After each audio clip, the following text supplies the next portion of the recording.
এতিয়াও জিলিকি আছে আপোনালোকে বিদ্যালয়খনে আজি চাওক কিমান ধুমধামেৰে মহাৰাজৰ জয়ন্তী পাতিছে কম আন্তৰিকতা আছেনে আপোনালোকৰ কম ভাল পোৱা আছেনে আপোনালোকৰ কিয় আহিছে আপোনালোকে এনেকৈ কিয় ইমান উৎসৱমুখৰ পৰিৱেশ এটা ইয়াত সৃষ্টি হৈছে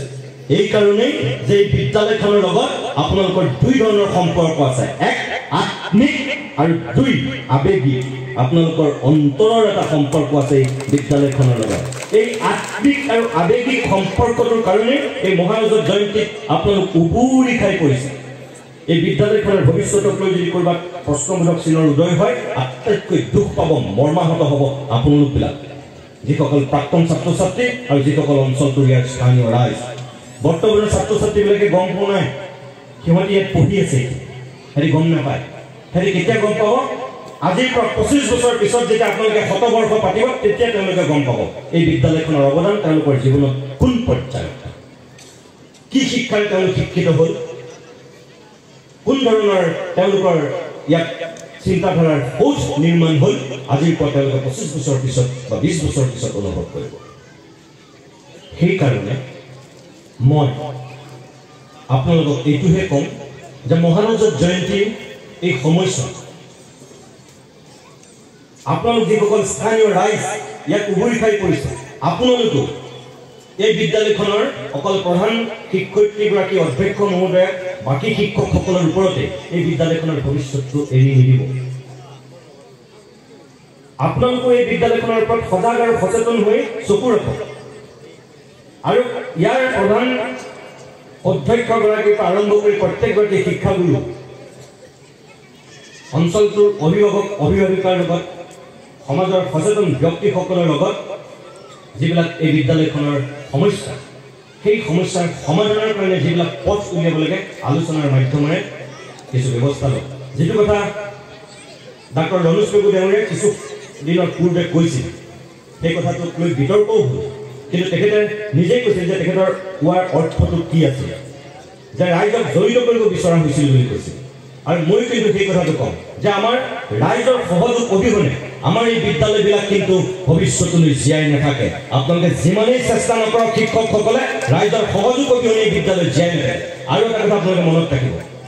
এই বিদ্যালয়খন কোনো চৰকাৰৰ উদ্যোগত প্ৰতিষ্ঠা হোৱা নাছিল কোনো চৰকাৰৰ মুখ্যমন্ত্ৰী কোনো মন্ত্ৰীয়ে এই বিদ্যালয় পতা নাছিল অপ্যসত্য আজি যিবিলাক আমাৰ অসমত 50 বছৰ 75 বছৰ যিবিলাক বিদ্যালয়ে উদযাপন কৰিছে কোনো এখন বিদ্যালয় আমাৰ চৰকাৰে পতা নাছিল ৰাইজে পাতিছে আপোনালোকবিলাকে নিচিনা মানুহে পাতিছে পিছত চৰকাৰীকৰণ হৈছে গতিকে এই বিদ্যালয় জীয়াই ৰখাৰ ক্ষেত্ৰত অকল চৰকাৰৰ ওপৰতে এৰি দিলে নহ'ব ৰমেশ পেগু ডাঙৰীয়া আপোনালোকৰ বিধায়ক হ'ল বুলি এখেতৰ ওপৰতে সকলোখিনি এৰি দিব শিক্ষামন্ত্ৰী হ'ল বুলি গোটেই ৰাজ্যখনৰ শিক্ষা ব্যৱস্থাটো তেখেতৰ ওপৰতে আমি এৰি দিম সেইটো হ'ব নোৱাৰে আমাৰ সকলোৰে সুধী সমাজত সহযোগিতা থাকিব লাগিব ভালটোক আমি ভাল বুলি ক'ব লাগিব বেয়াটোক আমি সমালোচনা কৰিব লাগিব বা আমি ক'ব লাগিব যে এইটো উচিত হোৱা নাই এই বিদ্যালয়খনৰ ভৱিষ্যতৰ স্বাৰ্থত আপোনালোকে সেই পদক্ষেপটো লওক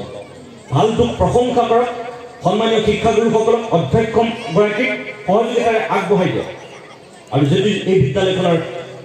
তেখেতসকলে ভুল কৰিছে সেইটো আপোনালোকে দেখুৱাই দিয়ক সততাৰে সাহসেৰে দেখুৱাই দিয়ক কাৰণ এই বিদ্যালয়খন এই অঞ্চলটোত জীয়াই থাকিব লাগিবই নতুবা এই যে আপোনালোকে আজি প্ৰতিষ্ঠাপক প্ৰধান শিক্ষক বেণুধৰ হাজৰিকা পৌৰলৈ মুকলি সভা পাতিছে তেখেতৰ আত্মাই কিন্তু শান্তি নাপাব যদি এই বিদ্যালয়খনক লৈ গণ্ডগোল কৰে শান্তি নাপাব কিমান কষ্ট কৰি এই বিদ্যালয়খন প্ৰতিষ্ঠা কৰি আজি পৰ্যায়লৈ আনিলে বিগত সময়ৰ শিক্ষাগুৰুসকল এই অঞ্চলটোৰ স্থানীয় ৰাইজে আপোনালোক যিসকল ইয়াৰ মোৰ দদাইদেউসমূহ মোৰ বৰ্তাসমূহ মোৰ দেউতাসমূহ মানুহ আছে তেওঁলোকক মই কিবা পৰামৰ্শ দিয়াৰ ধৃষ্টতা ভুলতো নেদেখোঁ নাই তেখেতসকল শতবাৰ্ষিকীলৈ এই পৃথিৱীখনত জীয়াইও নাথাকিব কিন্তু তেখেতসকলৰ যিটো প্ৰভাৱ তেখেতসকলৰ যিটো চিন্তা ইয়াৰ এই মঞ্চখনত বহি থকা যিসকল বৰণ্য প্ৰাক্তন ছাত্ৰ ইয়াৰ পৰা ওলাই গৈ একোজন প্ৰতিষ্ঠিত ব্যক্তি হ'ল তেখেতসকলৰ যিটো আবেগ তেখেতসকলৰ বিবেকে কোৱা যিখিনি পৰামৰ্শ সেইখিনি কিন্তু আগন্তুক দিনত আপোনালোকে মানি চলিব লাগিব এই বিদ্যালয়ৰ স্বাৰ্থত মই আৰু বেছি কথা নকওঁ বহুত বক্তা আছে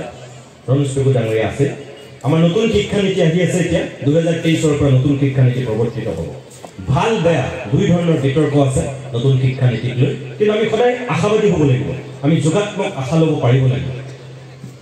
নতুন শিক্ষানীতি আমাৰ ছাত্ৰ ছাত্ৰীসকলক সমানে আগুৱাই দিয়াৰ এটা পথ দেখাব মূলত মই যিখিনি পঢ়িছো এতিয়ালৈকে মোৰ চাৰিটা দিশ চকুত পৰিছে আমাৰ নতুন শিক্ষানীতি আমাক কি শিকাব প্ৰথমকৈ হ'ব কিবা এটা শিকা প্ৰত্যেকজন শিক্ষাৰ্থীয়ে কিবা এটা শিকিব লাগিব দুই কিবা এটা শিকি কিবা এটা কৰা কিবা এটা কৰিব লাগিবই কিবা এটা কৰিব তেওঁলোকে পাৰিবই সেই নীতিৰে নতুন শিক্ষানীতি প্ৰৱৰ্তিত হৈছে তিনি কিবা এটা কৰি তুমি কিবা এটা হোৱা অৰ্থাৎ সমাজখনত তেওঁ কিবা এজন হ'ব শিকিব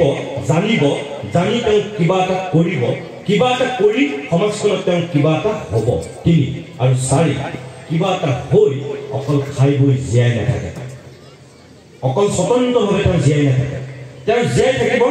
সমাজখনৰ কাৰণে তেওঁ জীয়াই থাকিব দেশখনৰ কাৰণে সমাজৰ মাজৰে এজন হ'ব অৰ্থাৎ নিজৰ শক্তি সামৰ্থ্যৰ